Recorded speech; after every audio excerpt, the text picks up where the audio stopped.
ভিন্ন রকম একটা লুকে দেখতে পাবে। আর এর মধ্যে অ্যাকশন গুলো খুব ভালো, গানগুলো খুব ভালো, ভিন্ন রকম গল্প। এইরকম গল্প এর আগে পড়িনি আমি। তো প্রতিটা সিনেমা ব্যতিক্রম ক্যারেক্টার, ব্যতিক্রম গল্প করতে ভালোবাসি।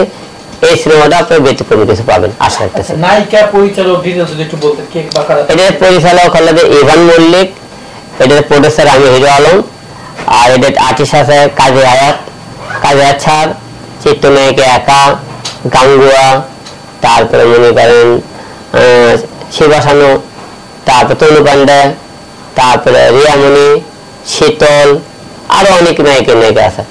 আমি এদের মুভি করেছি 10টা, তার মধ্যে 2টা মুভিতে রিয়া ছিল, আর 8টা মুভিতে কিন্তু রিয়া ছিলেন, আপনাদের ভুল হয়েছে। রিয়া মুভি করেছে 2টি আমার সাথে, বেশি মুভি করেনি, ঠিক আছে।